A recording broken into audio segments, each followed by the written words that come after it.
You're listening to the Dibbly-Dobbly podcast. Remember to like, share, comment, subscribe, and click the bell to make sure you get the latest episodes of the podcast. Be sure to like and share our Facebook page and follow us on Twitter and on Instagram. In the fullness of time, but that's a perfect segue for us, Diz, to talk about the international career. And it's 30 years since you debuted for Australia, which is a long time ago, and 20 years since you retired. So a couple of big milestones there. And it was a career full of ups and downs. There was some memorable moments. Obviously, we can't go without mentioning the 200, of course, against Bangladesh, which everyone talks about. But also some other moments as well in a great Australian team that dominated in the 90s and 2000s, which you were a part of. And, you know, had that privilege of entertaining all of us fans and obviously playing against some of the world's best players and teams at the time. So when you reflect on that, Diz, your international career, what's the one thing you're most proud of from that time playing for Australia?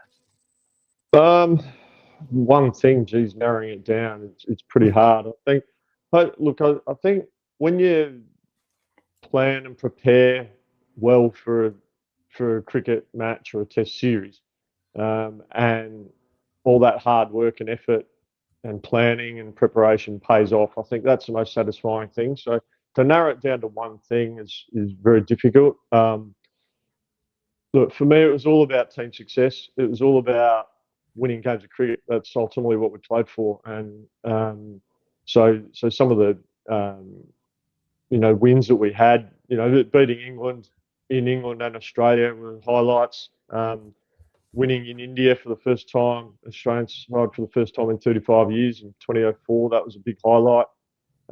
Being part of the 2003 World Cup winning squad, I played some games but then got injured and had to fly home, but that was pretty special. But yeah, any time you win as a team, because you've prepared as a team, you've strategized as a team, you've gone out and executed as a team, and they're probably the most satisfying moments, I reckon. Yes, it's very hard to choose. It's like choosing your favorite child, isn't it? There's so memorable moments, really. Over the journey. We have to mention the 200, Diz. I know you're probably not tired of mentioning it because you do put a lot of mayo on the story, rightly so. But for you, it was the end of your career, and it's a perfect way to go out. Not many cricketers have that in their career, sadly. But for you, it was that fairy tale sort of ending, even though it was bittersweet knowing that it was the end and all that. But scoring 200, I did the research, Diz, as I like to do with stats and cricket. Everyone likes to do the research. I think you're one of 18 to score a double century for Australia in Test cricket. And some have done multiple times on that list as well, Bradman being the exception with 12 out in front. And then you go through the list, all great batters, Bradman, Ponting, Steve Waugh, Gilchrist, Steve Smith. And then at the bottom is Jason Gillespie, 201 not out against Bangladesh. It's 20 years since that happened. And as I mentioned, 20 years since you retired. Has it fully sunk in, that moment, 20 years ago? I'm not sure it ever will, to be honest, because it was bonkers. Let's not beat around the bush. It was just a massive anomaly in our sport. A bit of luck along the way, bit of timing, the right place at the right time, I suppose. And, Ricky deciding he wants a night watchman to navigate through that evening. I was probably a little bit surprised to get asked to be night watchman in that situation, in those conditions against that opposition. But I was more than happy to do the job. I felt confident that I could survive. That's something I'd done a lot of, was night watchman job. So I was confident I could do the job of getting through that evening. But yeah, never in my wildest dreams did I think that I could go on and do what I did and score 100, let alone 200. So yeah, it's still a bit surreal. And yeah, I'm not sure it'll ever quite sink in. Yes, yeah. Well, I suppose whenever you achieve those feats, people remember them for a long time. And it often probably overlooks your bowling feats in your career because you had some memorable moments with the ball. Does that Yep. disappoint you that people often say, "Oh, Diz, let's talk about the 200," or can you talk about my bowling feats because that was my real job as an Australian Oh, Test cricketer was being a look, bowler. look, absolutely. Being a bowler that's what I prided myself on. But look, it's nice to be remembered for something, I suppose. So whether it's for batting or bowling exploits, it doesn't really matter. But I'm just it's just nice that someone remembers you, I suppose. But look, you asked me how I see myself. I was a fast bowler. Played for Australia, and I managed to do have a day out with the bat, and that's how I look at it. I pride myself on all my contributions with the ball to winning games of cricket for Australia. That was my job, and that's how I see myself. And to have I suppose the footnote at the end of my Test career of a Test double hundred, it's nice, no question. But I certainly prided myself on my bowling. Yeah. And also being your last Test as well, you knew that it was probably the end. You had a pretty tough Ashes series before that in England, Yep. preceding that tour of Bangladesh, which you came in. Was it a bit of a point to prove, or was it knowing that it was your last Test, you had that freedom and you were able to express yourself?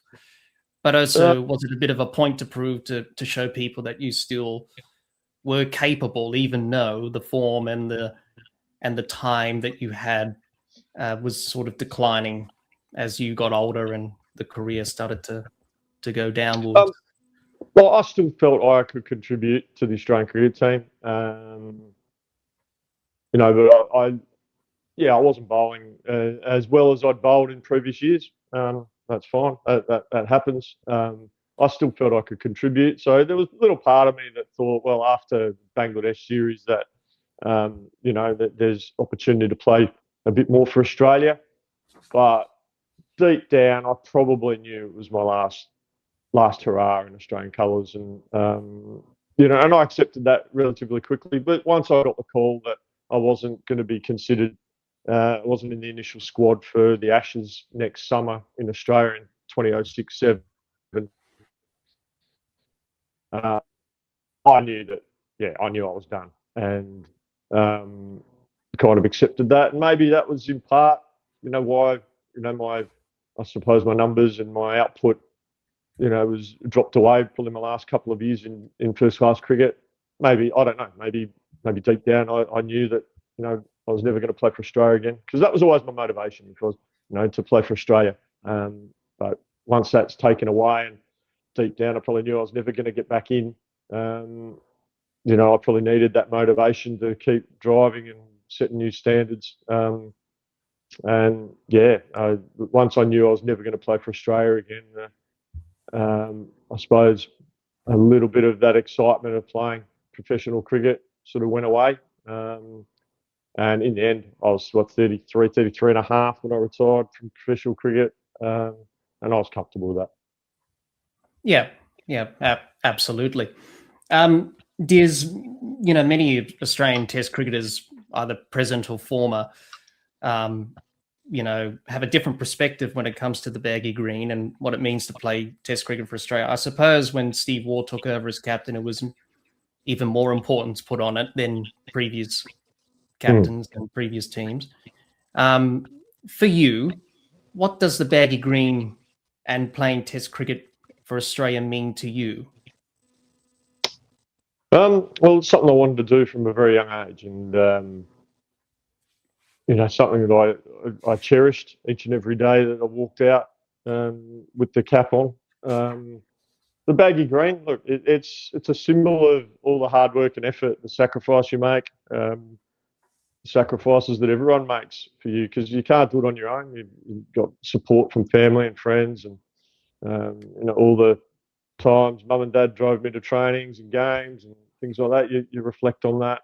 But it's the sacrifices you make, the things in order to want to to be ready to play for Australia. So I think that's what the cap symbolises, all that hard work and effort. And I suppose the reward is you get a cap to keep forever, as a reminder of a pretty special time in your life.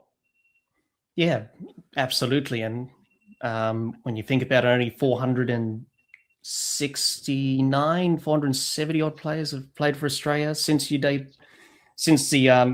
Test cricket began in Australia, and probably 100 or so since you debuted as well, which is a lot of players have had that opportunity to play for Australia. So it is a select club, and it does mean a lot to the individual, but also the country as well, and the pride in playing Test matches and winning that for Australia. So thank you for sharing that with us, Diz, and also looking back and reminiscing on your international career as well. No doubt many people will take a lot out of that listening to this episode today. Hi everyone, hope you enjoyed hearing Jason and I discuss Jason's Test and ODI career.